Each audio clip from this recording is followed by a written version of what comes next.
Have you ever felt like you're in a relationship with someone who's a grown-up, but they act like they're a teenager? Let's talk about the 4 signs that you're dating someone who has a problem with emotional maturity. Okay, so here are 4 signs, and I'm gonna look at my bullet points here. So first one is they have their walls up and they're afraid to be vulnerable. Now remember, vulnerability is not a weakness, it's a strength. It's the willingness to share and communicate your feelings. So you're with someone who's shut down, it's impossible to have a mature relationship with them. They avoid sharing their feelings. They shut down when things get real. That's what I have on my notes here. The next sign is breadcrumbing. What is breadcrumbing?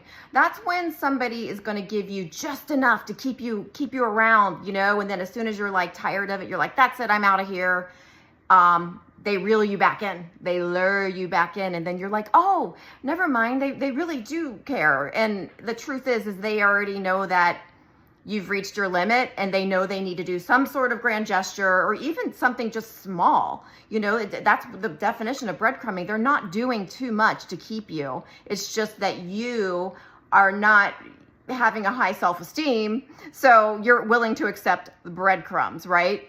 And sometimes it is a grand gesture. Sometimes they know they really, really screwed up, like they cheated or something that's really ruined the trust.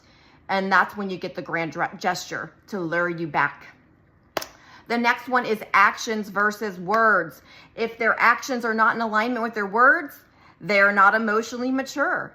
An emotionally mature person will actually follow through with what they say they're going to do. They're going to make plans and they're going to keep them. You're not going to get last minute cancellations. That is extremely immature. Their behavior matches integrity. Walking your talk, right? You're going to not just talk and not follow through. Okay, the last one is a lack of commitment. So they avoid defining the relationship. They don't have that exclusive talk, like we're going to be exclusive. They just avoid that conversation. And maybe you'll even say that, you might even refer to them as your boyfriend or your girlfriend, and they don't correct you, but they also don't say yes, and they don't have a conversation, and you're only making an assumption that that's your boyfriend or your girlfriend. They never said it, and pay attention to that, because that's a loophole. That is a loophole that manipulators use, because, hey, they never said it. That's you making an assumption. So in their minds, it's fair.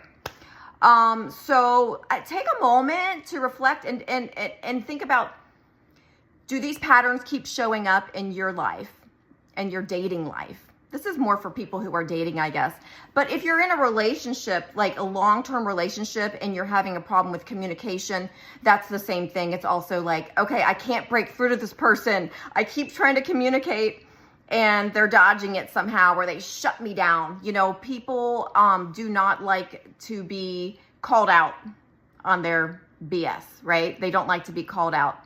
So let me know if you experience any of these. Let's go through them again. The walls up, fear of vulnerability, breadcrumbing, actions versus words, so integrity, and then also the lack of commitment. If you have experienced any of those, let me know in the comments below. And I hope you guys are having a beautiful day.